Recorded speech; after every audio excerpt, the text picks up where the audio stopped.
Por isso eu canto com você no ar. Por isso a vida eu levo a cantar. Por isso eu canto com você no ar. Por isso a vida eu levo a cantar. Olá, estamos começando mais um programa Ninho na TV. Hoje temos uma educadora alimentar, nutricionista e mãe, a Bianca Valim. A Bianca vai contar um pouquinho sobre alimentação dentro dos lares, dentro das casas das pessoas. O que a alimentação de hoje em dia dos brasileiros podem reverter num futuro que não é muito legal? Qual que você acha que é o maior problema? Nós já estamos vivendo esse problema que é o sobrepeso, né? A gente já está com mais de 50% das crianças sobrepeso no Brasil.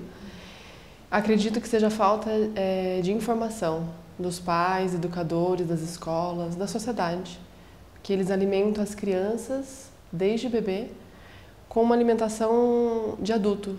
Então as crianças elas não são educadas de pequenas a comer fruta, legumes, verdura, a ter o prazer de comer esses alimentos e mais tarde tá oferecendo uma alimentação da família.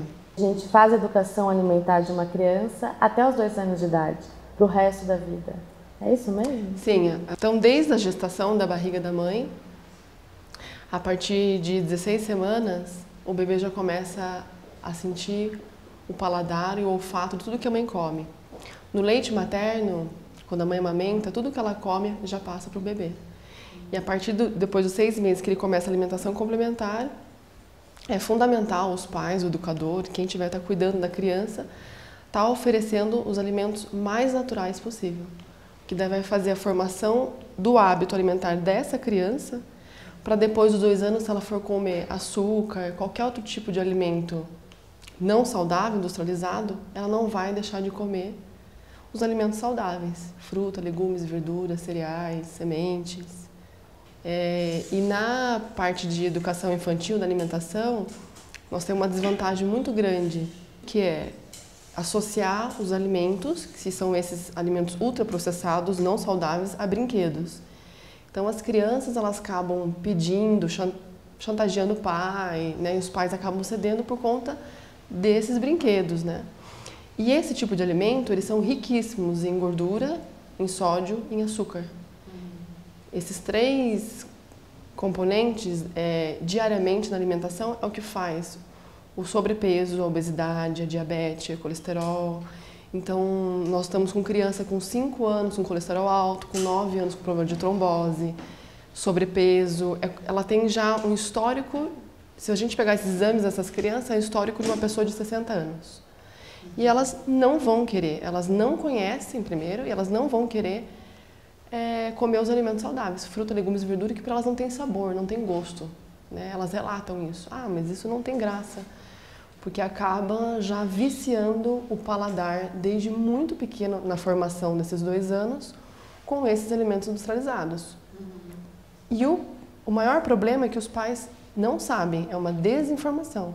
Né? Os pais, as escolas, que eu acho um grande problema, que são as cantinas, né, das escolas, as merendas. Então não existe uma opinião que eu tenho, tanto pessoal quanto profissional, é que deveria ter uma matéria na escola. Educação alimentar e nutricional.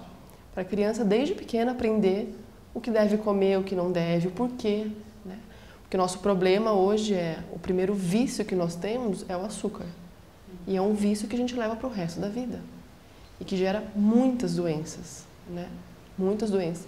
Então, nesse documentário, mostra que o maior índice de doença mundial não é por homicídio, não é por drogas, é pela comida. Nessa hora eu assustei, assim. É por comida. Né? O tanto de gente que morre por alimentação. Doença cardiovascular. Perto de diabetes, das pessoas obesidade. que morrem por homicídio, que todo mundo se preocupa demais, né? Acidente, né? Acidente, enfim. Homicídio mesmo. E é uma porcentagem muito pequena perto do número de pessoas que morrem por alimentação. Né? E de alimentação ninguém fala, né? Obesidade, problemas cardíacos, né? Problemas de pressão alta, tudo tem a ver com alimentação. Com a alimentação, E daí já começa desde a gestação da mãe, que depois essa mãe normalmente não amamenta, até 6 meses exclusivamente, ela já complementa com leite artificial, um leite em pó, que não tem necessidade. Pegando o gancho do leite, Tá.